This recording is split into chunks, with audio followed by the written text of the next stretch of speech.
Talagang sure nang nasa Pilipinas ang inaabangan ng lahat. Tara't samahan nyo kung panoorin ang grand launching ni Honda, ang kanyang bagong Honda Winner X. Pero may idea ba kayo nung una kung ano ang ilalabas ni Honda? May idea ka ba kung anong bagong motor ang ilalabas ni Honda ngayong araw na to? Wala. Pero nung nalaman ng iba na Honda Winner X ang ilalabas ni Honda, ito ang sabi nila. Maganda.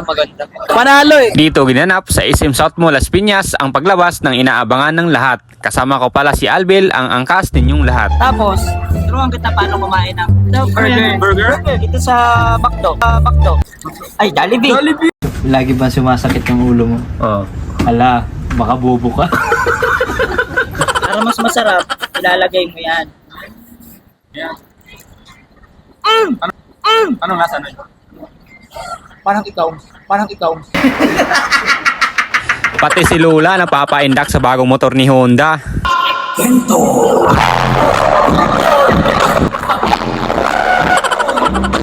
Si Sergio ng All About Wheels Manila at si Kalokal na ready na mag-test ride ng Honda Winner X. Excited akong test drive ngayon yung motor ng Honda kasi panalo eh. At nagkita rin kami ni Hapit Hapit GTV. Grabe payat ko daw, sabi niya. Ayos lang.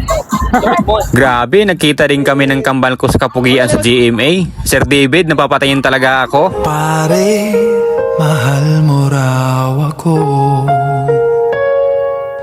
At may nakita din tayong solid followers na kapirata. Shoutout sa'yo, pirata. Solid followers! Yun, tama, shout kay Mark. Yan, shout out sa asawa ni Mark, yung anak niya. Ingat palagi. Solid na solid yung Winner X. Baka may panibago na namang utang 3 taon. Baka ibenta ko na yung isang motor. Lahat gusto na makita ang Honda Winner X, kaya ito na. Let's go, kapirata.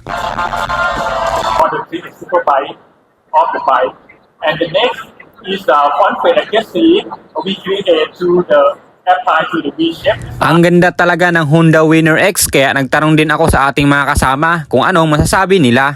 Ang ganda! Maganda, syempre. Pero gusto ko siya matesting. Sabi ko na ito, napaka-forma na, tsaka yung naka-ABS na siya. Panis yung GTR ko dito. Ang solid talaga pag may event si Honda, pag may programa. Siksik at busog ka talaga. May December Avenue pang banda na kahit Pebrero na, grabe, lahat ng umatin sa event ng Honda ay napapakanta.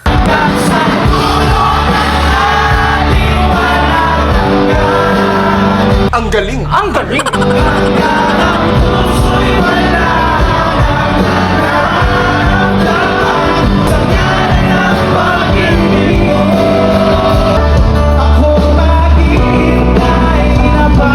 Maraming salamat sa pag-invite at congrats Honda. Kaya ipon-ipon na kapirata. Oh no!